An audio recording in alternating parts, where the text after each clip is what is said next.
Pemirsa Forum Partisipasi Publik untuk Kesejahteraan Perempuan dan Anak, Forum Puspa Kabupaten Badung menggelar pelatihan tata rias kepada ibu-ibu PKK Desa Sading Badung. Pelatihan dirangkai dengan sosialisasi pemberdayaan perempuan dan perlindungan anak.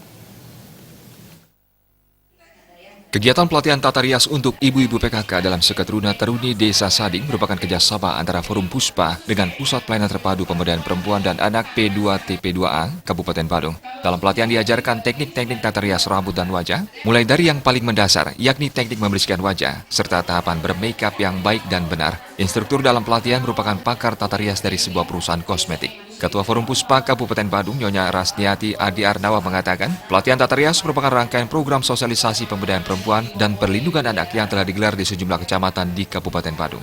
Partisipasi masyarakat adalah bagian penting dari kebijakan, strategi pemberdayaan perempuan, dan pelindungan anak yang merupakan bagian dari kebijakan pengarus utamaan gender dan pemberdayaan perempuan dan pelindungan anak.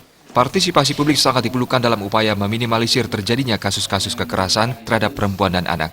Puspa terdiri dari berbagai elemen masyarakat berupaya mempercepat wujudnya kondisi perempuan dan anak yang sejahtera, mandiri, dan berkualitas melalui 3 fokus tujuan, yakni akhiri kekerasan terhadap perempuan dan anak, akhiri perdagangan manusia, dan akhiri kesenjangan akses ekonomi terhadap perempuan.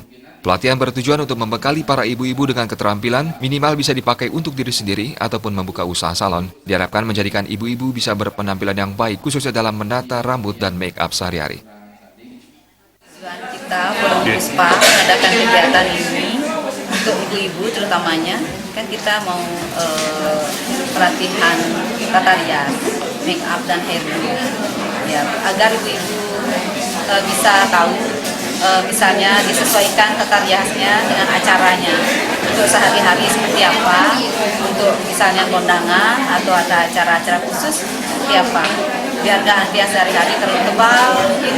Ya mungkin setelah itu juga bisa ditingkatkan untuk penghasilan, pendapatan. Misalnya ini berlanjut dan ibu-ibu bisa mulai dari mungkin dari rumah dengan anak, tata riasnya, hairdo, biar mungkin tetangga dibantu. Lama-lama kan bisa dikenal sama masyarakat lain yang mungkin bisa untuk menjadi sumber pendapatan. Sementara itu, Lurah Desa Sading, Ida Bagus Rai Pujawatra mengapresiasi digelarnya pelatihan ini. Dengan memiliki keterampilan tata rias wajah dan rambut, para peserta bisa merawat diri dari rumah, berhemat, menjadikan peluang bisnis. Riasa, Bali TV.